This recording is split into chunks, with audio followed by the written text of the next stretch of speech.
3 നേരം ഹോട്ടലിൽ ഭക്ഷണം വിളമ്പിയാൽ ആ ഹോട്ടൽ എത്രത്തോളം സക്സസ് ആവും ഇല്ല അതാണ് നമ്മൾ ചർച്ച ചെയ്യുന്നത്. ഞാൻ ബുഹാരി, ഫുഡ് ആൽക്കമിസ്റ്റ് ആണ്, അതുപോലെ ഹോട്ടൽസ് റെസ്റ്റോറൻറ്റ് ബിസിനസ് ഡെവലപ്പറും കൂടിയാണ്. ഓക്കെ, അപ്പോൾ 3 നേരം ഭക്ഷണം കൊടുത്താൽ എങ്ങനെ ഉണ്ടാവും? നല്ലതാണ്, കച്ചവടം ഉണ്ടെങ്കിൽ സൂപ്പറാണ്. അതാണ് ഫസ്റ്റ് പറയാനുള്ളത്. അപ്പോൾ ഞാൻ എൻ്റെ കഴിഞ്ഞ ചില എപ്പിസോഡുകളിൽ പറയുന്നുണ്ട്, നമ്മുടെ ലൊക്കേഷൻ ഒരു വലിയ ഇമ്പോർട്ടൻ്റ് ആണ്. ചില ലൊക്കേഷനിൽ 3 നേരം നിർബന്ധമായിരിക്കും. ഇപ്പോൾ ഒരു ഉദാഹരണത്തിന് ബസ് സ്റ്റാൻഡ്, ഹോസ്പിറ്റല്, ചില ടൗണുകളുടെ നടുക്ക് ക്രൗഡഡ്, ഫുള്ളി ക്രൗഡഡ്, അവിടെയൊക്കെ രാവിലെ മുതൽ ചിലപ്പോൾ നമുക്ക് ഭക്ഷണം ചിലവാകും. അങ്ങനെയെങ്കിൽ നമ്മൾ തീർച്ചയായിട്ടും ആ ഒരു രാവിലെ, ഉച്ചയ്ക്ക്, രാത്രി 3 നേരം പ്ലാൻ ചെയ്താൽ പരമാവധി ഹോട്ടൽ തുറന്നാൽ ഷട്ടർ അടയ്ക്കരുത് എന്നാണ് ഞാൻ ഉപദേശിക്കാറ്. കാരണം അതിന് പറ്റിയ ലൊക്കേഷൻ ആണെങ്കിൽ 24 hours നടത്തണം. കാരണം 24 hours നടത്തുമ്പോൾ ഒരുപാട് ഗുണങ്ങളുണ്ട് ഹോട്ടലിന്, ഒരുപാട് പ്രോഫിറ്റും ഉണ്ട്. നമ്മൾ പ്രതീക്ഷിക്കാത്ത പല നേട്ടങ്ങളും അതിനകത്തുണ്ട്. ഓക്കെ, അത് മറ്റൊരു എപ്പിസോഡിൽ നമ്മൾ ചർച്ച ചെയ്യുന്നുണ്ട്.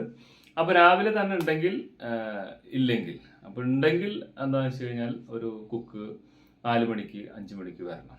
അപ്പോൾ ഇന്ന് ഞാൻ കണ്ടുപിടിച്ച പല ടെക്നോളജികളും ഉപയോഗപ്പെടുത്തി കഴിഞ്ഞാൽ ആ കുക്ക് 6 മണിക്ക് വന്നു കഴിഞ്ഞാൽ 6:30ക്ക് ഫുഡായിരിക്കും. അതാണ് പുതിയ ടെക്നോളജികൾ. മാക്സിമം 1 hourൽ കുറേ ഫുഡുകൾ അയാൾക്ക് ചെയ്യാൻ കഴിയും. അത് ടെക്നോളജി ഉൾപ്പെടുത്തുന്നതുകൊണ്ടാണ്. ടെക്നോളജി ഇല്ലെങ്കിൽ ഇവൻ 4 മണിക്ക് വന്നാലാണ് ഒരു 7 മണി ഒക്കെ ആകുമ്പോൾ അത്യാവശ്യം ഫുഡുകളൊക്കെ അങ്ങനെ ആയി വരുള്ളൂ. ഓക്കെ, അപ്പോൾ ടെക്നോളജി ഉപയോഗപ്പെടുത്തുന്നവൻ വളരും, ടെക്നോളജി ഉപയോഗപ്പെടുത്താത്തവൻ തളരും. ഓക്കെ, അപ്പോൾ നമുക്ക് ആ ഒരു രാവിലത്തെ ഫുഡ് ചില ലൊക്കേഷനിൽ ഇടുമ്പോൾ അതിനു വേണ്ടി മിനിമം ചെറിയ ബിസിനസ്സൊക്കെ ആണെങ്കിൽ അതിന് വേണ്ടിയിട്ടുള്ള സർവീസ് ബോയ് വെച്ച് കൊടുക്കാൻ പറ്റും. ആ മിനിമത്തിലുള്ള ബിസിനസ്സിലൂടെ നമുക്ക് സ്റ്റാർട്ടപ്പ്, അത്യാവശ്യം സ്റ്റാഫിന് വേണ്ട ഫുഡുകളും അതിലാവും.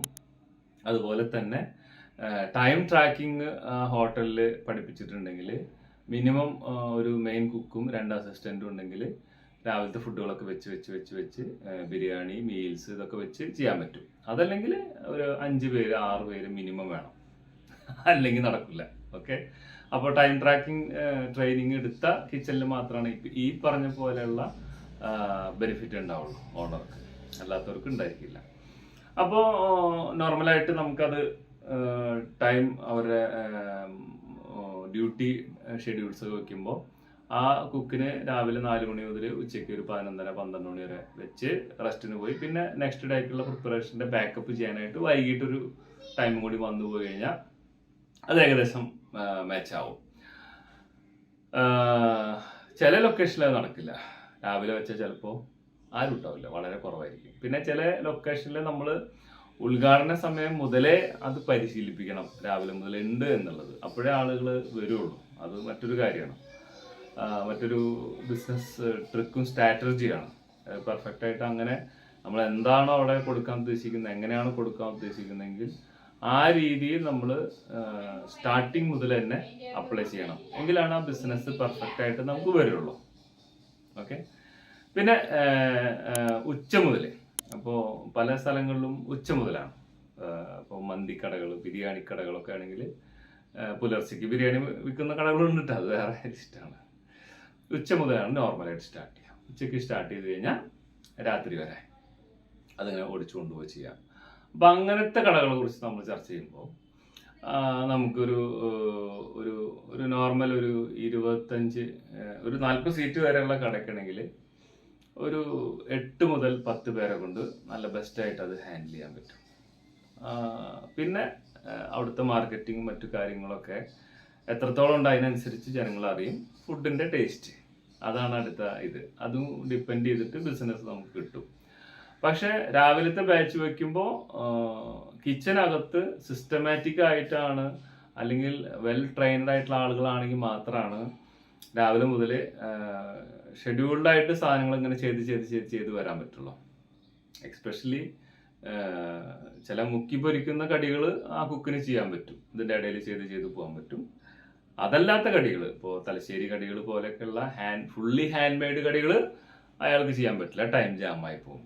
അതല്ലെങ്കിൽ ആ കുക്കിന് രാവിലെ കറികൾ, പിന്നെ മീൻസ് ബ്രേക്ക്ഫാസ്റ്റിന് വേണ്ട കറികൾ, പിന്നെ ലഞ്ചിന് വേണ്ടിയിട്ടുള്ള എൻ്റെ സ്റ്റാർട്ടപ്പ്, പിന്നെ ബിരിയാണികൾ, മന്തി, പിന്നെ ലഞ്ചിൻ്റെ പണികൾ, സലാഡ്സൊക്കെ ചെയ്ത് പെർഫെക്റ്റായിട്ട് ആ കുക്കിനും അവരുടെ 2 അസിസ്റ്റൻറ്റിനും കൂടിയിട്ട് വർക്ക് ഫിനിഷ് ചെയ്ത് പോകാൻ പറ്റണമെങ്കിൽ അവർക്ക് ട്രെയിനിങ് കിട്ടിയിരിക്കണം. അല്ലെങ്കിൽ ഞങ്ങളെ പോലുള്ള ആളുകളെ കൊണ്ടുപോയി അവർക്ക് ട്രെയിനിങ് കൊടുത്താൽ മാത്രമാണ് ഇതാവുള്ളൂ. പക്ഷെ മിനിമം നിങ്ങൾക്ക് ഒരു 2500 രൂപ മിനിമം പെർ ഡേ ലാഭിക്കാം. എങ്ങനെ? മോശമല്ലല്ലോ. മാസം ഒരു 75,000 രൂപ മിനിമം. അപ്പം അങ്ങനെ കൃത്യമായിട്ട് സ്റ്റാഫിനെ ഷെഡ്യൂൾ ചെയ്തിട്ട് ചെയ്യിപ്പിക്കാൻ നിങ്ങൾക്ക് കഴിവുണ്ടെങ്കിൽ, അല്ലെങ്കിൽ ചെയ്യിപ്പിച്ചാൽ നിങ്ങൾ ഹോട്ടലിന് വലിയൊരു ലാഭം അതിനകത്ത് എടുക്കാൻ പറ്റും. ഓക്കെ. അപ്പോൾ പല ടെക്നോളജി ഇപ്പോൾ അറിയ പോലും ചെയ്യാത്ത ആളുകൾ ഇപ്പോഴും ഇഷ്ടം പോലെ ഉണ്ട് നമ്മുടെ നാട്ടിൽ.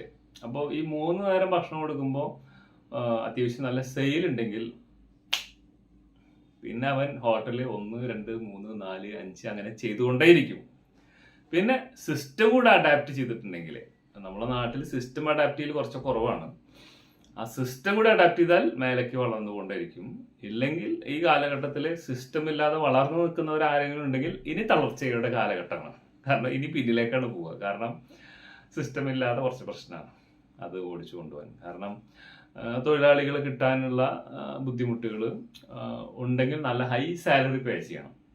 ഹൈ സാലറി പേ ചെയ്യണമെങ്കിൽ വളരെ സിസ്റ്റമാറ്റിക് ആയിട്ട് ചെയ്യാനും ചെയ്യിപ്പിക്കാനും അത് അറിയുന്ന ആളുകളാണെങ്കിൽ മാത്രമേ പറ്റുള്ളൂ. കാരണം ഇപ്പോൾ ഞാൻ ജോലിക്കൊക്കെ പോകുമ്പോൾ ഞാനും എൻ്റെ ഒരു 2 അസിസ്റ്റൻറ്റും മാത്രം ഒരു 100 to 150 കിലോ അരിയുടെ എല്ലാ വർക്കുകളും രാവിലെ 6 മണിക്ക് വന്ന് ചെയ്ത് 9:30 ഫിനിഷ് ചെയ്യും. 10:30 മുതൽ വിളമ്പി തുടങ്ങാനുള്ള കണ്ടീഷനിലാവും. 11 മണിയാവുമ്പോഴേക്കും സലാഡ്സ് കംപ്ലീറ്റ്. വലിയ യന്ത്രങ്ങളൊന്നും ഇല്ലാതെ ഉള്ള സാഹചര്യമാണ് ഞാൻ പറയുന്നത്. അങ്ങനെ ചെയ്തു തന്നു. അപ്പം അത് ഞങ്ങളുടെ എക്സ്പീരിയൻസും പ്രാക്ടീസും നമ്മളെ നോളജാണ്. ബിരിയാണികളും മന്തികളും കാര്യങ്ങളും കറികളും അങ്ങനെ സകലതും. ഓക്കെ. അപ്പം അങ്ങനെയൊക്കെ ചെയ്തിട്ടുള്ളത് ഞങ്ങളുടെ എക്സ്പീരിയൻസ് ആണ്. ഞാൻ ഉണ്ടാക്കിയെടുത്ത എൻ്റെ ഹോട്ടൽസിനും അല്ലെങ്കിൽ ഞാൻ വർക്ക് ചെയ്യുന്ന ഹോട്ടൽസിനും ഒരു ഗ്രേറ്റ് സക്സസ് കൊടുക്കാൻ വേണ്ടിയിട്ടും കൂടിയാണ് ഈ ടൈം ട്രാക്ക് ഉണ്ടാക്കിയെടുത്തിട്ടുള്ളത്. പിടികിട്ടിയ.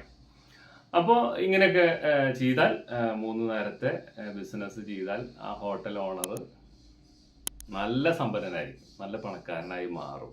പക്ഷേ ഡേ 1 മുതൽ അതിൽ കുറേ കാര്യങ്ങളുണ്ട്. ആ ലൊക്കേഷൻ അനുസരിച്ച് ഡിസ്പ്ലേ സെറ്റ് ചെയ്യുന്ന രീതി, അങ്ങനെ അതിനകത്ത് കുറേ കാര്യങ്ങളുണ്ട്. അതൊക്കെ കറക്റ്റായിട്ട് മാച്ച് ചെയ്ത് ഫുൾ പവറിൽ അത് ചെയ്താൽ ഗ്രാൻഡ് സക്സസ് നമുക്ക് ഉണ്ടാക്കാൻ പറ്റും.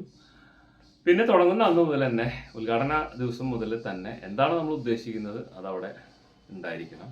അപ്പോൾ പലപ്പോഴും രാവിലെ നമ്മൾ ചെയ്തു വെച്ച പല സാധനങ്ങളും കയ്യിൽ നിന്ന് പോകും, സെയില് കറക്റ്റായിട്ട് നടന്നിട്ടില്ലെങ്കിൽ. അപ്പോൾ അതിനൊക്കെ കുറേ ഐഡിയകളുണ്ട്. അപ്പോൾ പേടിക്കാതെ അതിനെ ബിസിനസ്സിലൂടെ തന്നെ മുതലാക്കി എടുക്കാനുള്ള പല ഓപ്ഷൻസും ഉണ്ട്. അപ്പോൾ അത് പഠിച്ചാൽ മാത്രമാണ് നിങ്ങൾക്കത് പെർഫെക്റ്റായിട്ട് ചെയ്യാൻ പറ്റുക. അപ്പോൾ രാവിലെ മുതൽ രാത്രി വരെ ചെയ്യാൻ പറ്റും. രാവിലെ ഒട്ടും കച്ചവടമില്ലെങ്കിൽ ഈ നിൽക്കുന്ന സ്റ്റാഫിൻ്റെ ഒക്കെ സാലറി കയ്യിൽ പെടുകയും ചെയ്യും. അപ്പോൾ അത് ഒരു എക്സ്പീരിയൻസ് ആണ്.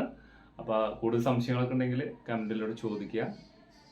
അപ്പോൾ ഇൻഡിവിജ്വൽ ആയിട്ടുള്ള സംശയങ്ങൾക്ക് മറുപടി തരാം. അതുപോലെ തന്നെ സബ്സ്ക്രൈബ് ചെയ്ത് ബെൽ ബട്ടൺ അടിച്ചാൽ ഇതുപോലെയുള്ള നല്ല അറിവുകൾ മിസ്സാവാതെ നിങ്ങൾക്ക് വന്നുകൊണ്ടേയിരിക്കും. അതുപോലെ തന്നെ നല്ല അറിവുകൾ നിങ്ങൾക്ക് ലക്ഷക്കണക്കിന് രൂപയാണ് ലാഭം നൽകുക. അപ്പോൾ ലാഭം വേണ്ടേ? അപ്പോൾ ഇന്നത്തെ എപ്പിസോഡ് നമ്മൾ വൈൻഡ് അപ്പ് ചെയ്യാണ്. അപ്പോൾ ഇത്ര നേരം കണ്ടതിന് കൺഗ്രാജുലേഷൻസ്. വരട്ടെ, സബ്സ്ക്രൈബ് ചെയ്ത് ബെൽ ബട്ടൺ വെച്ച് നിങ്ങളുടെ ഫ്രണ്ട്സിനൊക്കെ ഇത് ഷെയർ ചെയ്യുക. അതുപോലെ ഡിസ്ക്രിപ്ഷനിൽ നോക്കിക്കഴിഞ്ഞാൽ നിങ്ങൾക്ക് വാട്സപ്പ് ലിങ്ക് ഉണ്ട്. എന്ത് സംശയം ഉണ്ടെങ്കിലും ആ ലിങ്കിൽ നിങ്ങൾക്ക് ജോയിൻ ചെയ്താൽ കൃത്യമായിട്ടുള്ള വിവരങ്ങൾ ലഭിക്കും. Okay, bye bye.